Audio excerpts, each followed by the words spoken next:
ಓಂ cream ಶ್ರೀಂ Shri Vasavi ಕನ್ಯಕಾದೇವಿ ಪುರಾಣ ದ್ವಿತೀಯಾಧ್ಯಾಯ ಧರ್ಮನಂದನೋಪಾಖ್ಯಾನ.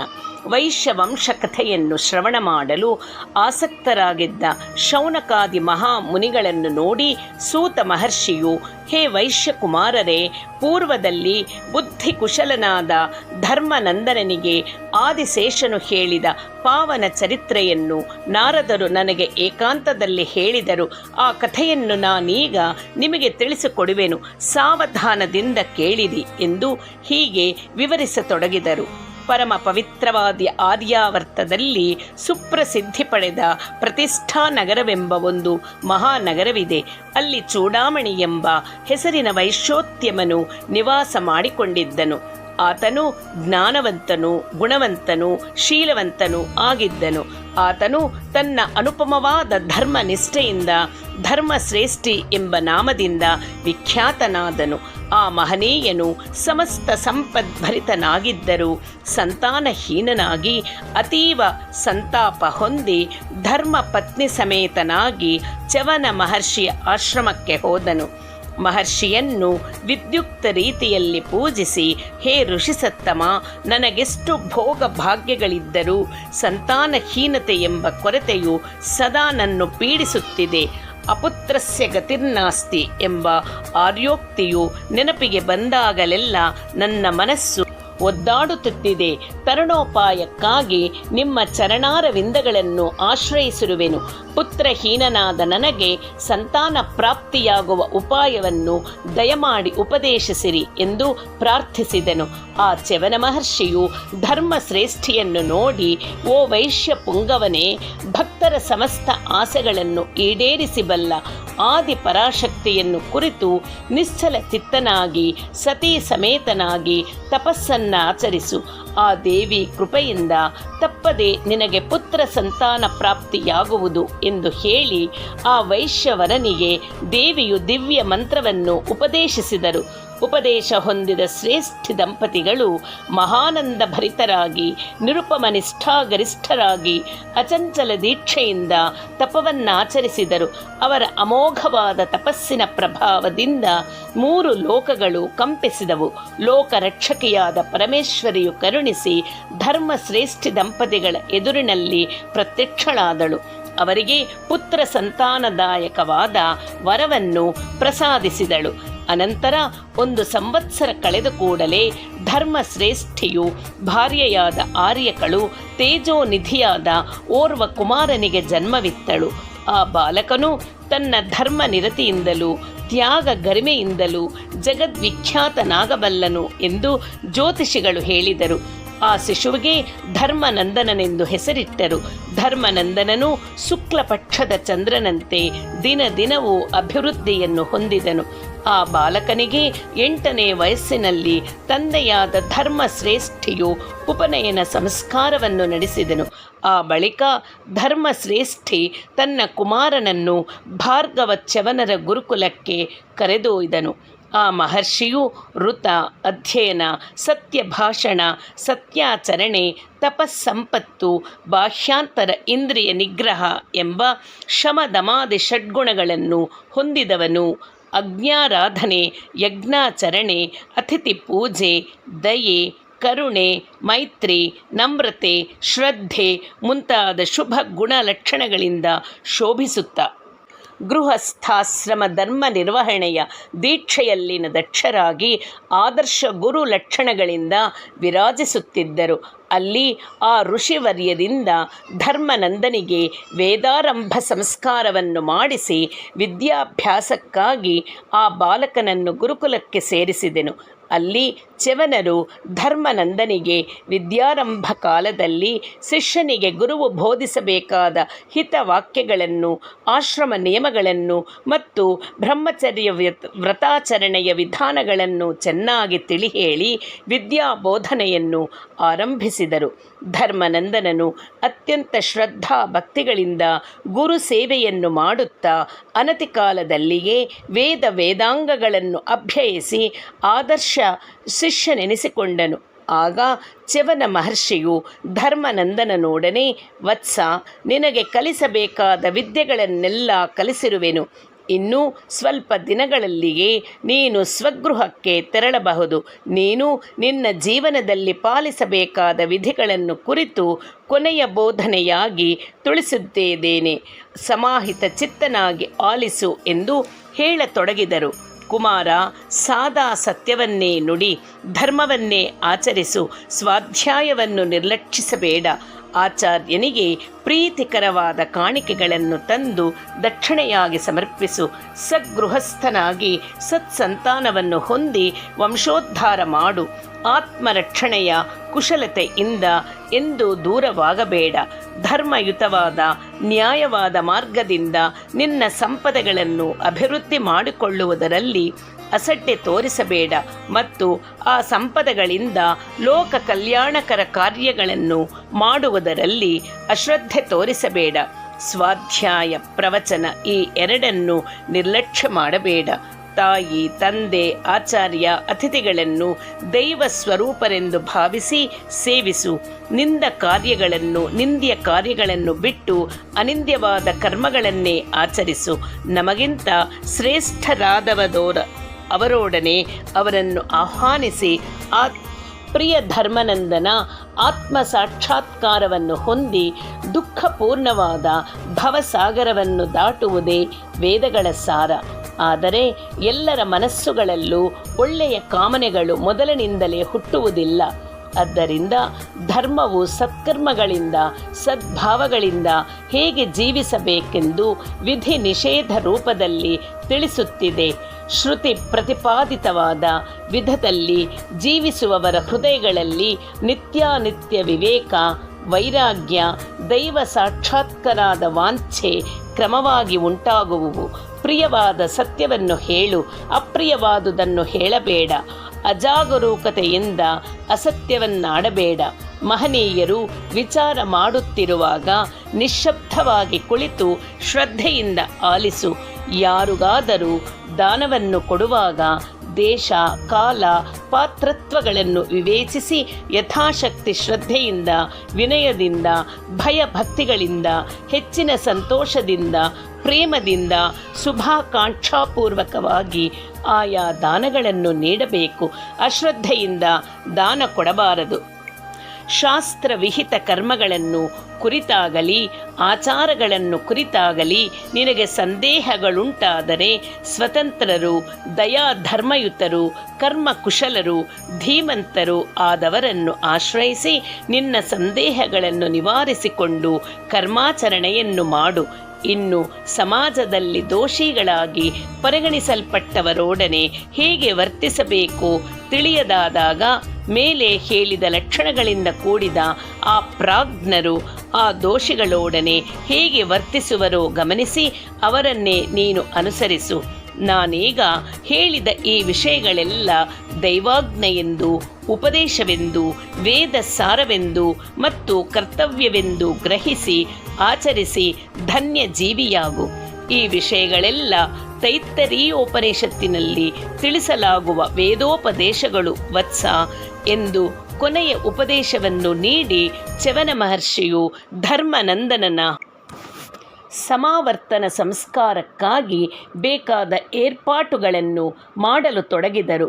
3ನೆಯ ದಿನ ಉದಯ ಕಾಲದಲ್ಲಿ ಧರ್ಮನಂದನನು ಎಂದಿನಂತೆ ಪುಷ್ಪಗಳನ್ನು, ಸಮಿಧೆಗಳನ್ನು ತರುವುದಕ್ಕಾಗಿ ವನಕ್ಕಾಗಿ ಹೋಗಿ ಅಲ್ಲಿಯ ಮನೋಹರ ಪ್ರಕೃತಿಯನ್ನು ಅವಲೋಕಿಸುತ್ತಾ ಪುಷ್ಪಗಳಿಗಾಗಿ ಅನ್ವೇಷಿಸುತ್ತಾ ತಿರುಗಾಡುತ್ತಿರಲು ಅವನಿಗೆ ಆರ್ತನಾದವೊಂದು ಕೇಳಿಸಿತು.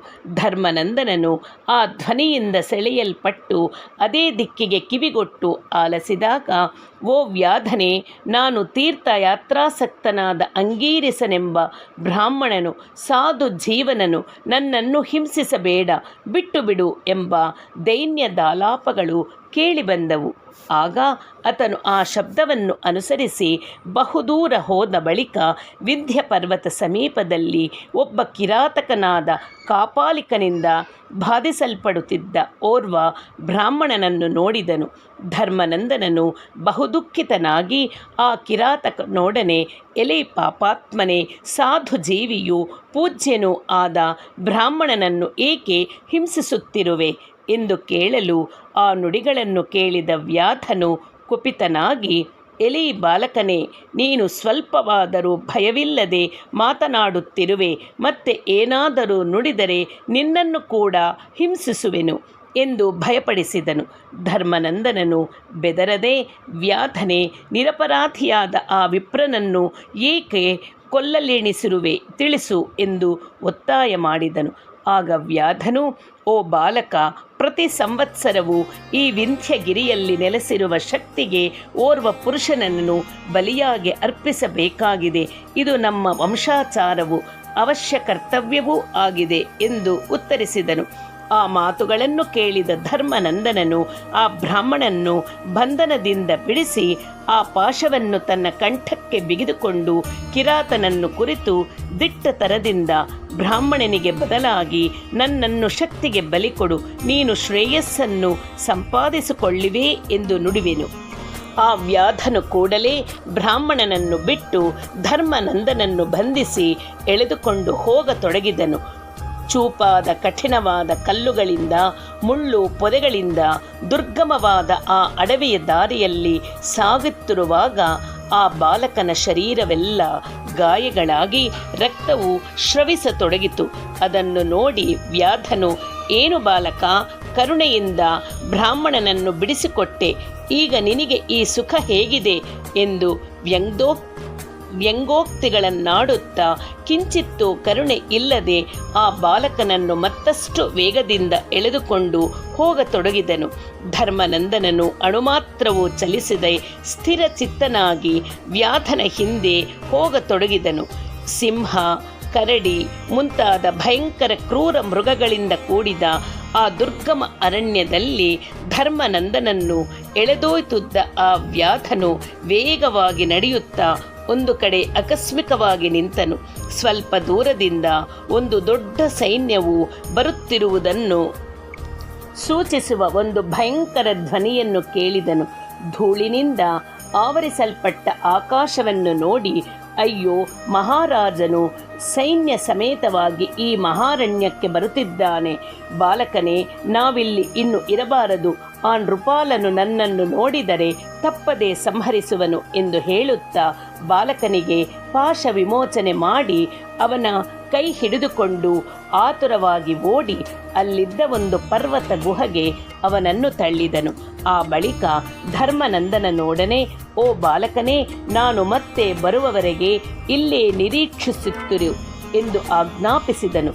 ತರುವಾಗಿ ಸಂಶಯಾತ್ಮನಾದ ಆ ಕಿರಾತನು ಬಿಲದ ದ್ವಾರವನ್ನು ಒಂದು ದೊಡ್ಡ ಬಂಡೆಯಿಂದ ಮುಚ್ಚಿ ಅಲ್ಲಿಂದ ಹೋಗಿ ಒಂದು ಮಹಾವೃಕ್ಷವನ್ನೇರಿ ಕೊಂಬೆಗಳ ಮರೆಯಲ್ಲಿ ಅಡಗಿತುಕೊಂಡನು. ಅಷ್ಟರಲ್ಲಿ ಭದ್ರನೆಂಬ ಮಗಧ ದೇಶಾಧಿಪತಿಯು ಸೈನ್ಯ ಸಮೇತನಾಗಿ ಬೇಟೆಯಾಡುತ್ತಾ ಬಂದನು. ಆಯಾಸಗೊಂಡಿದ್ದ ಆ ರಾಜನು ವಿಶ್ರಾಂತಿಗಾಗಿ ಆ ಕಿರಾತನು ಹತ್ತಿದ್ದ ವೃಕ್ಷದ ಕೆಳಗೆಯೇ ಬಂದು ಕುಳಿತನು. ದೈವವಶದಿಂದ ಮರದಲ್ಲಿ ಬಚ್ಚಿಟ್ಟುಕೊಂಡಿದ್ದ ಕಿರಾತನು ರಾಜನ ಕಣ್ಣಿಗೆ ಬಿದ್ದನು.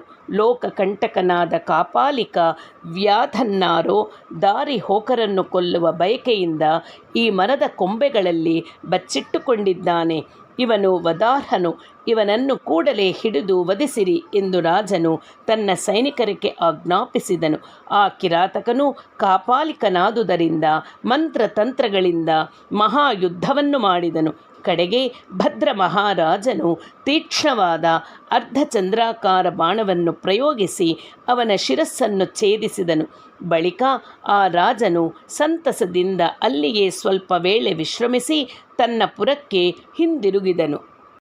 ಧರ್ಮನಂದನಿಗೆ ಆದಿಶೇಷನ ಸಂದರ್ಶನ, ಜ್ಞಾನಬೋಧೆ. ಇಲ್ಲಿ ಹೀಗಿರಲು ಶಂಕರನ ಕಂಠಹಾರನಾದ ವಾಸಕಿ ಎಂಬ ನಾಗರಾಜನು ಪರಮೇಶ್ವರನ ಅನುಮತಿ ಪಡೆದು ಆದಿಶೇಷನನ್ನು ನೋಡುವ ಆಕಾಂಕ್ಷೆಯಿಂದ ಕೈಲಾಸದಿಂದ ಹೊರಟು ಭೂಲೋಕವನ್ನು ಸೇರಿದನು. ಆತನು ಪಾತಾಳದ ಬಿಲದ ದ್ವಾರದ ಬಳಿಗೆ ಒಂದು ದೊಡ್ಡ ಬಂಡೆಯಿಂದ ಆ ದ್ವಾರವು ಮುಚ್ಚಲ್ಪಟ್ಟಿರುವುದನ್ನು ನೋಡಿ ಮಹೋಗ್ರನಾಗಿ ತೀವ್ರವಾಗಿ ಬುಸುಗುಟ್ಟಿದನು. ತಕ್ಷಣವೇ ಆ ಬಂಡೆಯು ಸಿಡಿದು ಸಾವಿರಾರು ಚೂರುಗಳಾಗಿ ಹೋಯಿತು. ಅನಂತರ ಆ ಗುಹಾಂತರ್ಭಾಗದಲ್ಲಿ ದೈವ ಧ್ಯಾನ ತತ್ಪರನಾಗಿ ಕುಳಿತಿದ್ದ ಧರ್ಮನಂದನನನ್ನು ನೋಡಿ ವಾಸುಕಿಯು ಆಶ್ಚರ್ಯಚಕಿತನಾದನು. ಆತನು ಬಾಲಕನನ್ನು ಧ್ಯಾನ ಸಮಾಧಿಯಿಂದ ಎಚ್ಚರಗೊಳಿದನು. ಧರ್ಮನಂದನನು ಕಣ್ತೆರೆದು ತನ್ನ ಎದುರಿನಲ್ಲಿದ್ದ ವಾಸುಕಿಯನ್ನು ನೋಡಿ ನಮಸ್ಕರಿಸಿ ವಿನಯ ವಿಧೇಯತೆಗೊಳಗೆ ಬಲು ವಿಧಗಳಲ್ಲಿ ಆ ನಾಗರಾಜನನ್ನು ಸ್ತುತಿ ಮಾಡಿದನು. ಆಗ ನಾಗರಾಜನು ಆ ಬಾಲಕನ ವಿನಯ ವಿಧೇಯತೆಗಳಿಗೆ ವಿಶೇಷವಾಗಿ ಸಂತಸಿಸಿ ಅವನನ್ನು ಆಶೀರ್ವದಿಸಿ, ಓ ಕುಮಾರನೇ, ಇದು ನಾಗಲೋಕ ಮಾರ್ಗವು, ನೀನಿಲ್ಲಿ ಧ್ಯಾನಮಗ್ನನಾಗಿರಲು ಕಾರಣವೇನು ಎಂದು ಪ್ರಶ್ನಿಸಿದನು. ವಾಸುಕಿಯು ಪ್ರೇಮೆಯ ವಚನಗಳನ್ನು ಆಲಿಸಿದ ಧರ್ಮನಂದನು ನಡೆದ ವೃತ್ತಾಂತವನ್ನೆಲ್ಲ ನಾಗರಾಜನಿಗೆ ವಿನ್ನವಿಸಿಕೊಂಡನು. ವಾಸುಕಿಯು ಆ ಬಾಲಕನನ್ನು ಆದಿಶೇಷನ ಸನ್ನಿಧಿಗೆ ತನ್ನೊಡನೆ ಬಾ ಎಂದು ಕರೆಯಲು ಧರ್ಮನಂದನನು, ದೇವ, ನಾನು ಕಿರಾತಕನೊಬ್ಬನಿಗೆ ಕೊಟ್ಟ ವಚನಕ್ಕೆ ಬದ್ಧನಾಗಿದ್ದೇನೆ. ಸತ್ಯವ್ರತವು ನನ್ನ ದೀಕ್ಷೆ. ವಚನಬದ್ಧನಾದ ನಾನು ಇಲ್ಲಿಂದ ಚಲಿಸಲಾರೆ. ನನ್ನನ್ನು ಮನ್ನಿಸು ಎಂದು ಪ್ರಾರ್ಥಿಸಿದನು. ಧರ್ಮನಂದನನ ಸತ್ಯನಿಷ್ಠೆಯನ್ನು ನೋಡಿ ವಾಸುಕಿಯು ಹೃದಯವು ಆನಂದಪರಶವಾಯಿತು. ಆ ಬಾಲಕನನ್ನು ಆಶೀರ್ವದಿಸಿ ವಾಸುಕಿಯು ಆದಿಶೇಷನ ಸಾಮೀಪ್ಯವನ್ನು ಸೇರಿಕೊಂಡನು. ವಾಸುಕಿಯು ಯಥಾವಿಧಿಯಂತೆ ಆದಿಶೇಷನಿಗೆ ನಮಸ್ಕರಿಸಿ ಆ ಪ್ರಭುವಿನ ಆಜ್ಞೆಯನ್ನು ಹೊಂದಿ ಸಮುಚಿತಾಸನದಲ್ಲಿ ಕುಳಿತನು. ಆ ಸಭೆಯಲ್ಲಿ ಎಲ್ಲ ಲೋಕಗಳಲ್ಲಿ ಧರ್ಮವರ್ತಿಗಳಾದ ಮುನಿಗಳ ಹಾಗೂ ರಾಜರ ಪ್ರಸಂಗಗಳ ಬಗ್ಗೆ ಚರ್ಚೆಗಳು ವಿಶೇಷವಾಗಿ ನಡೆದವು. ಆ ಸರ್ಪರಾಜನಾದ ವಾಸುಕಿಯು ಸಭಾ ಮಧ್ಯದಲ್ಲಿ ನಿಂತು, ಓ ಸಭಾಸದರೇ, ಸತ್ಯಸಂಧನು ಧರ್ಮನಿರತನು ಎಲ್ಲಿರುವನೆಂದು ಈಗ ಲೋಕದಲ್ಲಿ ಹುಡುಕುವ ಅಗತ್ಯವಿಲ್ಲ. ಸರ್ವಾಧಿಕನು ಸತ್ಯವ್ರತನು ಧರ್ಮನಿಷ್ಠಾಗರಿಷ್ಠನೂ ಆದ ಓರ್ವ ವೈಶ್ಯ ಬಾಲನು ಬ್ರಾಹ್ಮಣನ ಸಂರಕ್ಷಣೆಗಾಗಿ ತನ್ನ ದೇಹವನ್ನು ಬಲಿಕೊಡಲು ನಿಶ್ಚಯಿಸಿಕೊಂಡು ವಚನಬದ್ಧನಾಗಿ ಈ ಪಾತಾಳದ ಬಿಲದ್ವಾರದ ಬಳಿಯೇ ಇದ್ದಾನೆ. ಅವನು ತನ್ನಿಂದ ವಚನ ಪಡೆದ ವ್ಯಾಧನನ್ನು ನಿರೀಕ್ಷಿಸುತ್ತಾ ಸತ್ಯವ್ರತವನ್ನು ಪಾಲಿಸುತ್ತಿದ್ದಾನೆ ಎಂದು ಹೇಳಿದನು. ಆದಿಶೇಷನು ಅಷ್ಟರಲ್ಲಿ ನಡೆದ ಘಟನೆಯನ್ನು ದಿವ್ಯ ದೃಷ್ಟಿಯಿಂದ ಕಂಡು ಆ ವಿಷಯವನ್ನು ವಾಸುಕಿಗೆ ತಿಳಿಸಿ ಧರ್ಮನಂದನನ್ನು ತನ್ನ ಸನ್ನಿಧಿಗೆ ಕಿರು ತೆರುವಂತೆ ಆದೇಶಿಸಿದನು. ವಾಸುಕಿಯು ಕೂಡಲೇ ಆ ಬಿಲದ್ವಾರದ ಬಳಿಗೆ ಹಿಂದಿರುಗಿ ಬಂದು ಧ್ಯಾನಮಗ್ನನಾದ ಧರ್ಮನಂದನನೊಡನೆ, ಹೇ ಪುಣ್ಯಶೀಲ, ನಿನ್ನನ್ನು ಸಹಸ್ರಫಣಿ ಶೋಭಿತನಾದ ಆದಿಶೇಷನು ನೋಡಲು ಇಚ್ಛಿಸಿದ್ದಾನೆ.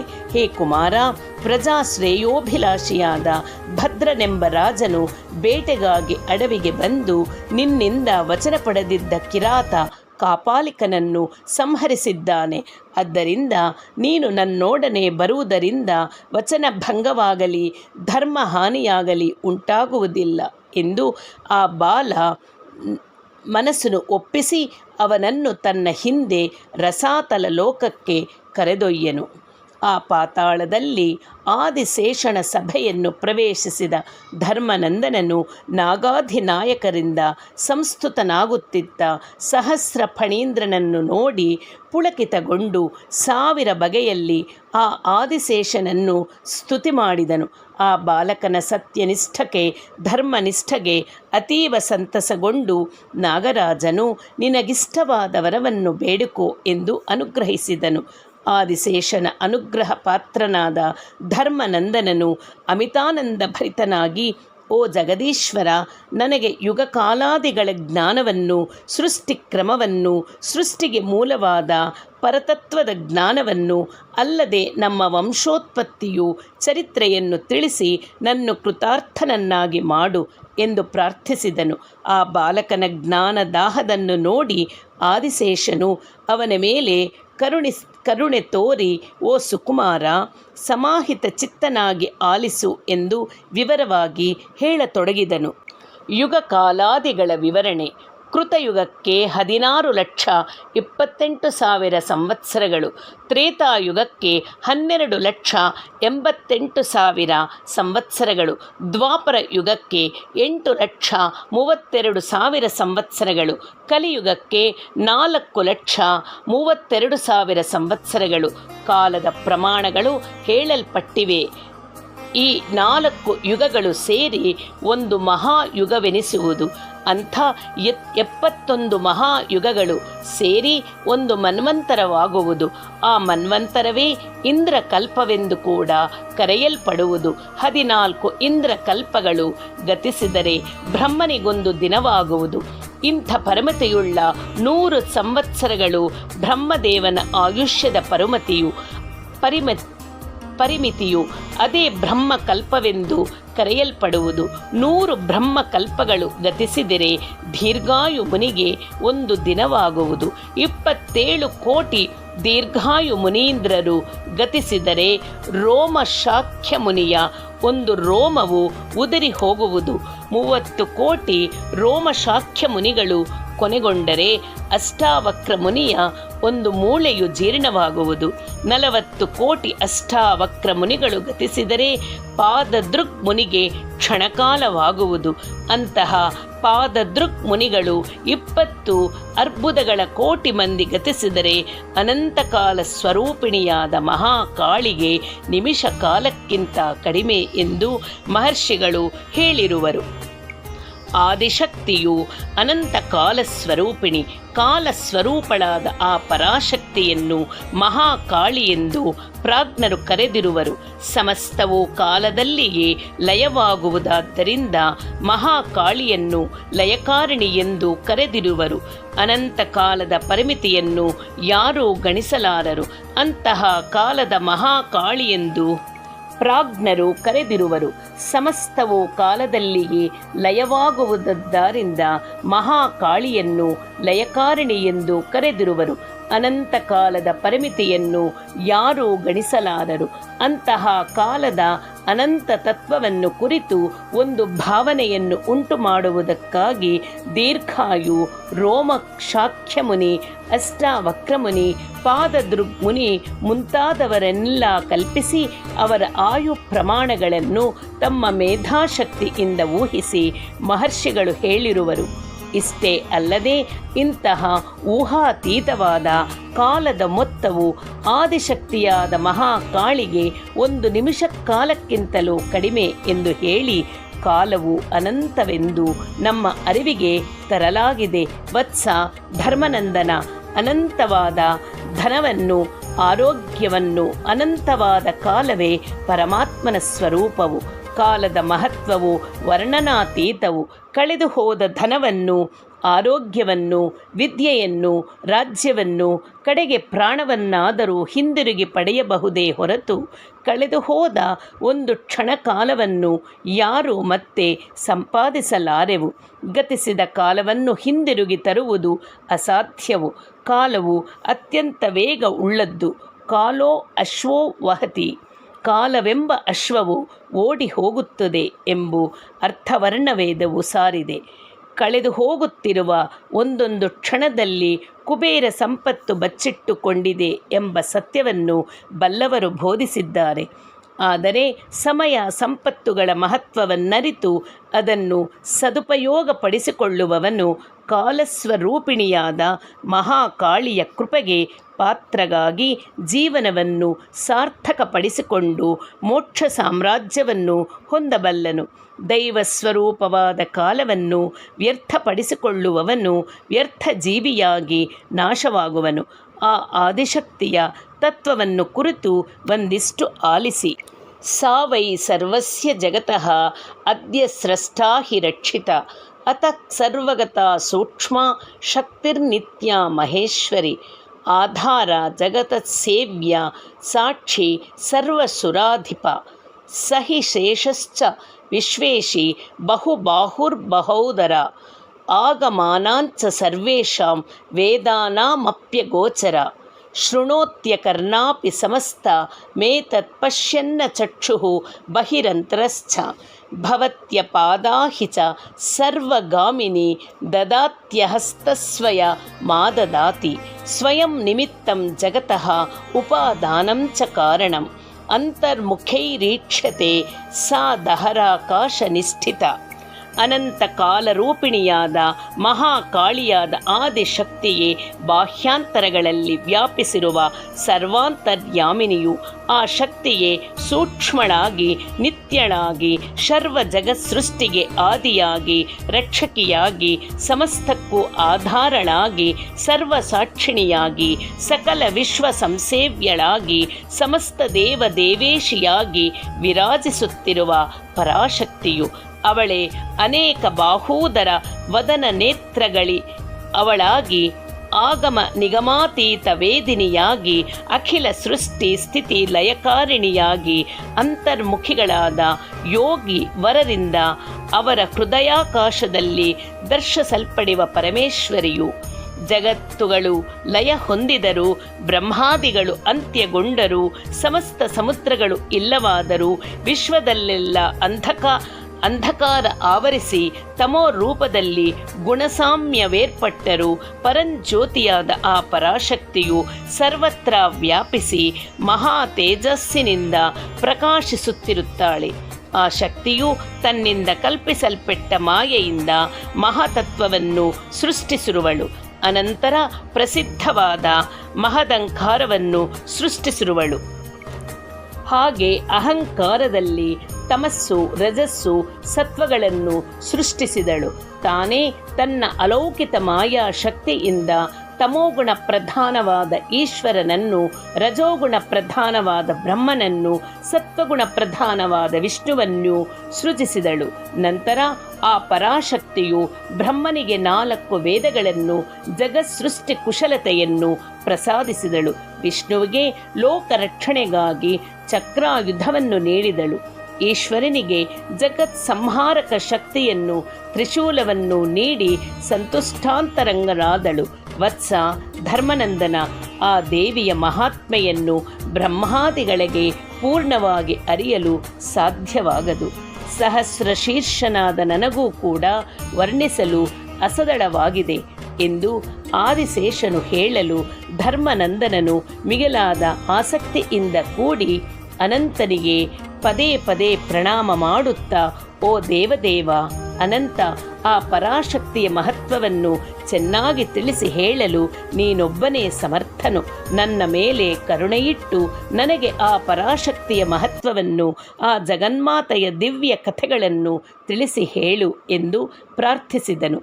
ಆಗ ಆದಿಶೇಷನು ಕರುಣಾಂತರಂಗನಾಗಿ, ಕಂದ ಧರ್ಮನಂದನ, ಪೂರ್ವದಲ್ಲಿ ಒಮ್ಮೆ ಸಾಕ್ಷಾತ್ ಆದಿಪರಾಶಕ್ತಿಯೇ ಇಂದ್ರನಿಗೆ ತನ್ನ ನಿಜ ತತ್ವವನ್ನು ವಿವರಿಸಿ ಹೇಳಿದಳು. ಆ ತತ್ವ ರಹಸ್ಯವನ್ನು ಸಾವಧಾನದಿಂದ ಕೇಳು, ನಿನಗೆ ನಿಸ್ಸಂದೇಹವಾದ ಜ್ಞಾನವು ಲಭಿಸುವುದು ಎಂದು ವಿವರಿಸತೊಡಗಿದನು. ಆದಿಪರಾಶಕ್ತಿಯ ಮಹತ್ವ. ಪೂರ್ವದಲ್ಲಿ ಮದಗರ್ವಿತರಾದ ರಾಕ್ಷಸರು ದೇವತೆಗಳೊಡನೆ ಯುದ್ಧ ಮಾಡಿದರು. ಪರಾಶಕ್ತಿಯ ಕರುಣಾ ಕಟಾಕ್ಷದ ಲೇಷ ಮಾತ್ರ ಪ್ರಭಾವದಿಂದ ದೇವತೆಗಳು ಜಯಿಸಿದರು.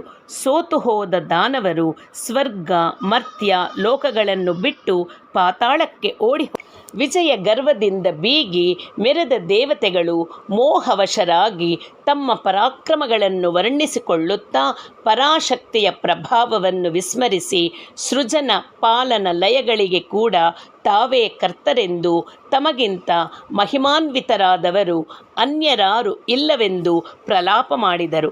ಪರಾಶಕ್ತಿಯು ಅವರ ಗರ್ವವನ್ನು ತೊಲಗಿಸಿ ಅವರನ್ನು ಕರುಣಿಸಬೇಕೆಂಬ ಸಂಕಲ್ಪದಿಂದ ಆ ದೇವತೆಗಳ ಮುಂದೆ ತೇಜೋಮಯ ಯಕ್ಷ ರೂಪದಲ್ಲಿ ಪ್ರತ್ಯಕ್ಷಳಾದಳು. ಕೋಟಿ ಚಂದ್ರರು ಒಂದೇ ಬಾರಿ ಉದಯಿಸಿದಾಗ ಬೀರುವ ತಂಪಾದ ಕರುಣಾ ಕಟಾಕ್ಷ ಮಾಲಿಕೆಯ ವಿನ್ಯಾಸದೊಡನೆ ಕೋಟಿ ಸೂರ್ಯರ ಮಹಾ ತೇಜದಿಂದ ಕೋಟಿ ಮಿಂಚುಗಳ ಪ್ರಕಾಶಕ್ಕೆ ಸಮವಾಗಿ ಹೊಳೆಯುತ್ತಿದ್ದ ಒಂದು ಅಪೂರ್ವ ಮಹಾ ತೇಜ ಪುಂಜವನ್ನು ತಮ್ಮ ಎದುರಿನಲ್ಲಿ ನೋಡಿ ದೇವತೆಗಳು ಆಶ್ಚರ್ಯಚಕಿತರಾದರು. ಎಲ್ಲರೂ ಒಂದೆಡೆ ಸೇರಿ ಅದರ ತತ್ವವನ್ನು ಕುರಿತು ವಿಚಾರ ಮಾಡತೊಡಗಿದರು. ಕೊನೆಗೆ ಆ ಯಕ್ಷ ಶಕ್ತಿಯನ್ನು ಸಮೀಪಿಸಿ ಅದು ಏನೆಂದು ಪ್ರಶ್ನಿಸುವುದು ಯುಕ್ತವೆಂದು ನಿರ್ಣಯಿಸಿದರು. ಸರ್ವೇಶ್ವರನಾದ ಇಂದ್ರನು ಅಗ್ನಿಯನ್ನು ಕರೆದು, ಓ ಅಗ್ನಿದೇವ, ನಮಗೆ ಮುಖಸ್ಥಾನದಲ್ಲಿ ನೆಲೆಸಿರುವವನು ನೀನೇ. ಆದ್ದರಿಂದ ನೀನು ಹೋಗಿ ಆ ಅದ್ಭುತ ಪ್ರಕಾಶ ತತ್ವವನ್ನು ತಿಳಿದುಕೊಂಡು ಬಾ ಎಂದು ಆದೇಶಿಸಿದನು. ದೇವತೆಗಳಲ್ಲಿ ತಾನೇ ಅಗ್ರಗಣ್ಯನೆಂದು ಭಾವಿಸಿದ ಅಗ್ನಿಯು ವೇಗವಾಗಿ ಆ ತೇಜೋಮೂರ್ತಿಯ ಬಳಿ ಸಾರಿ ನಿಂತನು. ತನ್ನ ಎದುರು ನಿಂತ ಅಗ್ನಿಯನ್ನು ನೋಡಿ ಆ ಜ್ಯೋತಿ ಸ್ವರೂಪವು, ಯಾರು ನೀನು, ನಿನ್ನ ಶಕ್ತಿ ಎಂತಹುದು ಎಂದು ಪ್ರಶ್ನಿಸಿತು. ಅದಕ್ಕೆ ಅಗ್ನಿಯು, ನಾನು ಜಾತವೇದನು, ಲೋಕದಲ್ಲಿ ಏನನ್ನಾದರೂ ಸುಟ್ಟು ಭಸ್ಮ ಮಾಡಬಲ್ಲ ಶಕ್ತಿಯುಳ್ಳವನು ಎಂದು ಪ್ರತ್ಯುತ್ತರ ನೀಡಿದನು.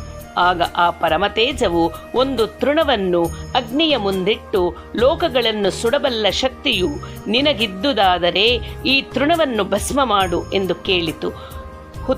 ಹುತಾಶನಾದ ಅಗ್ನಿಯು ತನ್ನ ಶಕ್ತಿಯನ್ನೆಲ್ಲ ವಿನಿಯೋಗಿಸಿ ಕೂಡ ಆ ಹುಲ್ಲು ಕಡ್ಡಿಯನ್ನು ಸುಡಲಾರದೆ ನಾಚಿಕೆಯಿಂದ ಸುರರ ಬಳಿಗೆ ಹಿಂತಿರುಗಿದನು. ಅಗ್ನಿದೇವನ ಮುಖಭಂಗ ಕೇಳಿದ ಇಂದ್ರನು ವಾಯುದೇವನನ್ನು ಕರೆದು, ಓ ವಾಯುದೇವ, ನೀನು ಲೋಕದಲ್ಲೆಲ್ಲ ತುಂಬಿಕೊಂಡಿರುವೆ. ನಿನ್ನಿಂದಲೇ ಸೃಷ್ಟಿ ಎಲ್ಲವೂ ಪ್ರಾಣವಂತವಾಗಿದೆ. ಜೀವಿಗಳ ಪ್ರಾಣಗಳಾಗಿ ಅವರ ಶಕ್ತಿಗಳನ್ನು ಧಾರಣೆ ಮಾಡುತ್ತಿರುವೆ. ಅಜ್ಞಾತತ್ವದಿಂದ ಪ್ರಕಾಶಿಸುತ್ತಿರುವ ಆ ಮಹಾತೇಜದ ಸತ್ಯವನ್ನು ತಿಳಿದುಕೊಳ್ಳಲು ನೀನೇ ಸಮರ್ಥನು. ನೀನು ಹೋಗಿ ಆ ತೇಜೋ ರಹಸ್ಯವನ್ನು ತಿಳಿದುಕೊಂಡು ಬಾ ಎಂದು ಆದೇಶಿಸಿದನು. ಇಂದ್ರನ ನುಡಿಗಳನ್ನು ಕೇಳಿ ವಾಯುವು ಆ ತೇಜೋಮೂರ್ತಿಯ ಬಳಿಗೆ ಸಾಗಿ ತನ್ನನ್ನು ಕುರಿತು ತನ್ನ ಶಕ್ತಿಯನ್ನು ತಿಳಿಸಿಕೊಟ್ಟನು. ಆಗ ಆ ಜ್ಯೋತಿ ಸ್ವರೂಪವು ಪೂರ್ವದಂತೆಯೇ ಆ ವಾಯುವಿನ ಮುಂದೆ ತೃಣವನ್ನಿರಿಸಿ ಅದನ್ನು ಕದಲಿಸುವಂತೆ ಕೇಳಿತೆ. ಆದರೆ ವಾಯುದೇವನು ಆ ಹುಲ್ಲು ಕಡ್ಡಿಯನ್ನು ಕಿಂಚಿತ್ತೂ ಅಲುಗಾಡಿಸಲಾರದೆ ನಾಚಿ ದೇವತೆಗಳ ಬಳಿಗೆ ಹೊರಟು ಹೋದನು. ಮಿಕ್ಕ ದೇವತೆಗಳೆಲ್ಲರೂ ತಮ್ಮ ಮಿಥ್ಯಾ ಗರ್ವವನ್ನು ತಿಳಿದುಕೊಂಡು ಆ ಯಕ್ಷರೂಪದ ಪ್ರಕಾಶದ ಕಡೆಗೆ ಹೋಗಲು ಸಾಹಸ ಮಾಡಲಿಲ್ಲ. ಕೊನೆಗೆ ಇಂದ್ರನೇ ಆ ಯಕ್ಷರೂಪದ ಬಳಿಗೆ ಹೋದನು. ಆದರೆ ಆ ಯಕ್ಷರೂಪವು ಅವನಿಗೆ ಕಾಣಿಸಲಿಲ್ಲ. ಇಂದ್ರನು ತನಗುಂಟಾದ ಪರಾಭವದಿಂದ ಬಲು ಚಿಂತೆಗೊಳಗಾದನು. ನಡೆದ ಅದ್ಭುತ ಕೃತ್ಯವೆಲ್ಲ ಪರಾಶಕ್ತಿಯ ಲೀಲಾ ವಿಲಾಸವೆಂದು ಕೊನೆಗೆ ಗ್ರಹಿಸಿ ಆ ಜ್ಯೋತಿತ್ವವನ್ನು ಮನಸಾ ಶರಣು ಬೇಡಿಕೊಂಡೆನು. ಆಗ ಆಕಾಶದಿಂದ, ಓ ಇಂದ್ರ, ಮಾಯಾ ಬೀಜವನ್ನು ಜಪಿಸು ಎಂದು ಒಂದು ಆ ಶರೀರವಾಣಿ ಕೇಳಿಸಿತು. ಇಂದ್ರನು ಸುದೀರ್ಘ ಕಾಲ ಮಾಯಾ ಬೀಜ ಜಪಧ್ಯಾನದಲ್ಲಿ ನಿಮಗ್ನನಾದನು. ಕಡೆಗೆ ಚೈತ್ರ ಮಾಸದಲ್ಲಿ ನವಮಿಯ ತಿಥಿಯ ದಿನ ಆ ಮಹಾತೇಜವು ಮತ್ತೆ ಆವಿರ್ಭಿಸಿತು. ಆ ತೇಜೋಮಂಡಲ ಮಧ್ಯದಲ್ಲಿ ನವ ಯೌವನಾವತಿಯಾದ ಈರ್ವ ಕುಮಾರಿಯನ್ನು ಇಂದ್ರನು ದರ್ಶಿಸಿದನು. ಆ ಕನ್ಯೆಯು ಜಪಾ ಕುಸುಮದಂಥ ಅರುಣ ಶರೀರ ಕಾಂತೆಯಿಂದ ಆಗ ತಾನೇ ಉದಯಿಸುತ್ತಿರುವ ಕೋಟಿ ಸೂರ್ಯರ ಪ್ರಕಾಶದಿಂದ ಕೂಡಿ ಬಾಲಚಂದ್ರನು ಶಿರೋಮುಕಟದಲ್ಲಿ ಅಭೂಷಣವಾಗಿರಲು ಪಾಶ ಅಂಕುಶ ವರದ ಮತ್ತು ಅಭಯ ಮುದ್ರೆಗಳನ್ನು ಧರಿಸಿದ ಚತುರ್ಭುಜೆಯು ಸರ್ವಾಂಗ ಸುಂದರಿಯೂ ಆಗಿ ಭಕ್ತಜನ ಕಲ್ಪವಲ್ಲಿಯಾಗಿ ಸರ್ವಾಲಂಕಾರ ಶೋಭಿತಳಾಗಿ ತ್ರಿನೇತ್ರೆಯಾಗಿ ಭುವನೇಶ್ವರಿಯಾಗಿ ದರ್ಶನ ನೀಡಿದಳು. 3 ಕಣ್ಣುಗಳಿಂದ ಕೂಡಿದ ತ್ರಿಮಾತ್ರೆಯರ ಮಾತೆಯನ್ನು ನೋಡಿ ಇಂದ್ರನು ಸಹಸ್ರ ನೇತ್ರಗಳಿಂದ ಆನಂದಾಶ್ರುಗರೆದನು. ಆ ಜಗದೀಶ್ವರಿಯ ಪಾದ ಪದ್ಮಗಳಿಗೆ ಸಾಷ್ಟಾಂಗ ಪ್ರಣಾಮ ಮಾಡಿ, ಓ ಶೋಭನ ರೂಪಿಣಿ, ನಿನ್ನ ತತ್ವವೇನು ತಿಳಿಸು ಎಂದು ಆ ತಾಯಿಯನ್ನು ಪ್ರಾರ್ಥಿಸಿದನು. ಆದಿಶಕ್ತಿ ತತ್ವದರ್ಶನ. ಆಗ ಪರಾಶಕ್ತಿಯು ಇಂದ್ರನ ಮೇಲೆ ಕರುಣೆ ತೋರಿ, ಓ ಸುರರಾಜನೇ, ಸಾವಧಾನವಾಗಿ ಕೇಳು. ಸಂಪೂರ್ಣ ಕಾರಣಗಳಿಗೆ ಕಾರಣಭೂತವಾದ ಬ್ರಹ್ಮವು ನನ್ನ ರೂಪವೇ. ಅದು ಸರ್ವಸಾಕ್ಷಿ, ನಿರಾಮಯ. ಸಮಸ್ತ ವೇದಗಳು ಯಾವ ಪದವನ್ನು ಕೊಂಡಾಡುತ್ತಿವೆಯೋ, ಸಮಸ್ತ ತಾಪಸಿಗಳಿಗೆ ಯಾವುದು ಧ್ಯೇಯವಾಗಿದೆಯೋ, ಯಾವುದನ್ನು ಹೊಂದಬೇಕೆಂಬ ಅಭಿಲಾಷೆಯಿಂದ ಯೋಗಿಗಳು ಮಹರ್ಷಿ ಗಣಗಳು ಬ್ರಹ್ಮಚರ್ಯದ ಕಠಿಣಾಚರಣೆಗಳನ್ನು ಪಾಲಿಸುತ್ತಿದ್ದಾರೋ ಆ ಅಭೀಪ್ಸಿದ ಪದವನ್ನು ಸಂಕ್ಷಿಪ್ತವಾಗಿ ತಿಳಿಸಿಕೊಡುತ್ತಿರುವೆ. ಓ ಓಂ ಎಂಬ ಈ ಏಕಾಕ್ಷರವು ನಿತ್ಯ ಬ್ರಹ್ಮವಾಗಿದೆ. ಇದೇ ಹ್ರೀಂ ಮಯ ಸ್ವರೂಪವಾಗಿದೆ. ಮುಖ್ಯವಾಗಿ ಓಂ ಮತ್ತು ಹ್ರೀಂ ನನ್ನ ಮಂತ್ರಕ್ಕೆ ಪ್ರಧಾನ ಬೀಜಗಳಾಗವೆ. ನಾನು ಇವುಗಳಿಂದ ಸಂಪೂರ್ಣ ಪ್ರಪಂಚನನ್ನು ನಿರ್ಮಿಸುತ್ತಿದ್ದೇನೆ. ಪರಾಪರ ಪ್ರಕೃತಿ ಎಂಬ ಹೆಸರುಗಳು ನನ್ನಲ್ಲೇ ಕಲ್ಪಿಸಲ್ಪಟ್ಟಿವೆ. ಆ ಮಾಯೆಯು, ಪರಾಶಕ್ತಿಯು, ಶಕ್ತಿಮತಿಯಾದ ಪರಮೇಶ್ವರಿಯೂ ನಾನೇ. ಚಂದ್ರನಿಂದ ಬೆಳದಿಂಗಳು ಬೇರಾಗದಂತೆ ನನ್ನ ಮಾಯೆ ನನ್ನಿಂದ ಬೇರೆಯಾಗದು. ನನ್ನ ಈ ಮಾಯೆಯು ಸಾಮಾನ್ಯವಸ್ಥೆಯುಳ್ಳದುದು.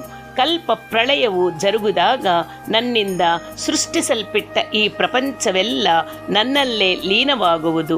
ಮತ್ತೆ ಜೀವಿಗಳ ಕರ್ಮ ಪರಿಪಾಕವಶದಿಂದ ಸೃಷ್ಟಿ ನಡೆಯುವುದು. ನನ್ನ ರೂಪಗಳು ಸಗುಣ ನಿರ್ಗುಣನೆಂದು ಎರಡು ವಿಧ. ನಿರ್ಗುಣವು ಮಾಯಾರಹಿತವಾಗಿದೆ, ಸಗುಣವು ಮಾಯಾ ಸಹಿತವಾಗಿದೆ. ನಾನು ಎಲ್ಲ ಜಗತ್ತುಗಳನ್ನು ಸೃಜಿಸಿ ಅವುಗಳಲ್ಲಿ ಪ್ರವೇಶಿಸಿ ಅವರವರ ಕರ್ಮಗಳಿಗೆ ಅನುಗುಣವಾಗಿ ಜೀವಿಗಳನ್ನು ನಿರಂತರ ಪ್ರೇರೇಪಿಸುವೆ. ಬ್ರಹ್ಮ, ವಿಷ್ಣು, ಮಹೇಶ್ವರರನ್ನು ಸೃಷ್ಟಿ, ಸ್ಥಿತಿ, ಸಂಹಾರಗಳಿಗೆ ಪ್ರೇರೇಪಿಸುವೆನು. ನಾನು ನಿಮ್ಮನ್ನು ಸೂತ್ರದ ಗೊಂಬೆಗಳಂತೆ ಆಡಿಸುವ ಆದಿಶಕ್ತಿಯು. ಅಂಥ ಸರ್ವಾತ್ಮಕಳಾದ ನನ್ನನ್ನು ನೀವು ಗರ್ವದಿಂದ ಮರೆತು ಮೋಹಾಗ್ರಸ್ತರಾಗುವಿರಿ. ನಿಮ್ಮನ್ನು ಅನುಗ್ರಹಿಸುವುದಕ್ಕಾಗಿಯೇ ನನ್ನ ಯಕ್ಷರೂಪ ತೇಜವು ಆವಿರ್ಭವಿಸಿದೆ. ನೀವಿನ್ನು ದೇಹಾಭಿಮಾನ ಗರ್ವಗಳನ್ನು ತ್ಯಜಿಸಿ ನನ್ನಲ್ಲಿ ಶರಣಾಗಿ ಧನ್ಯರಾಗಿ ಎಂದು ಆದಿಪರಾಶಕ್ತಿಯು ಇಂದ್ರನಿಗೆ ನಿಜ ತತ್ವವನ್ನು ಕುರಿತು ತಿಳಿಸಿಕೊಟ್ಟಳು. ಹೀಗೆ ಆದಿಶೇಷನಿಂದ ಧರ್ಮನಂದನಿಗೆ ಹೇಳಲ್ಪಟ್ಟ ದೇವಿ ತತ್ವದ ದರ್ಶನವನ್ನು ಸೂತಮುನಿಯು ಅಂದು ಶೌನಕಾದಿ ಮಹಾಮುನಿಗಳಿಗೆ ಅರುಹಿದರು. ಆ ಪರಮ ಪವಿತ್ರ ವಿಷಯಗಳನ್ನೇ ನಾನೀಗ ನಿಮಗೆ ವಿವರಿಸಿರುವೆನು ಎಂದು ಸಾಲಂಕಾಯನ ಋಷಿಯು ಮಣಿಗುಪ್ತಾದಿಗಳಿಗೆ ಅರುಹಿಸಿ, ಪ್ರಿಯ ವೈಶ್ಯ ಪುತ್ರರೇ, ನಿಮಗೊಂದು ವಿಶಿಷ್ಟ ವಿಷಯವನ್ನು ತಿಳಿಸುತ್ತಿರುವೆನು. ಯಕ್ಷಗಣಾಧಿಪತಿಯಾದ ಕುಬೇರನ ಅಂಶರೂಪಿಗಳಾಗಿ ವಿರಾಜಿಸುತ್ತ ಕುಬೇರಾಂಶಜರೆಂದು ಹೆಸರು ಹೊಂದಿ ನಿಮ್ಮ ವಂಶೀಯರು ಆದಿಯಿಂದಲೂ ಪರಾಶಕ್ತಿಗೆ ಪ್ರಿಯ ಭಕ್ತರು. ಪರಾಶಕ್ತಿಯು ಇಂದ್ರಾದಿ ದೇವತೆಗಳಿಗೆ ತೇಜೋಮಯವಾದ ಯಕ್ಷ ರೂಪದಲ್ಲಿ ಪ್ರತ್ಯಕ್ಷಳಾದಳೆಂಬ ವಿಷಯವು ದೇವಿ ಭಾಗವತದಲ್ಲಿ ಸುಸ್ಪಷ್ಟವಾಗಿ ತಿಳಿಸಲ್ಪಟ್ಟಿದೆ. ಈ ವೃತ್ತಾಂತವು ಪರಾಶಕ್ತಿಗೂ ನಿಮ್ಮ ವೈಶ್ಯವರ್ಣಕ್ಕೂ ಇರುವ ಅವಿನಾಭಾವ ಸಂಬಂಧವನ್ನು ತಿಳಿಸಿಕೊಟ್ಟುದಿಯಲ್ಲವೇ? ವೈಶ್ಯೋತ್ತಮರೇ, ಪರಾಂಬಿಕೆಯ ಪರಾಭಕ್ತಿಯಿಂದ ಪ್ರಕಾಶಿಸುವ ನಿಮ್ಮ ವೈಶ್ಯವರ್ಣವು ಅತೀವ ಧನ್ಯವು. ಆ ದೇವಿ ತತ್ವ ಮಹತ್ವಗಳನ್ನು ಕೇಳುವವರು, ಪಠಿಸುವವರು ಧನ್ಯರಾಗಿ ಮುಕ್ತಿ ಪಥವನ್ನು ತಪ್ಪದೇ ಹೊಂದಬಲ್ಲರು ಎಂದು 2ನೇ ಅಧ್ಯಾಯ ಸಂಪೂರ್ಣ.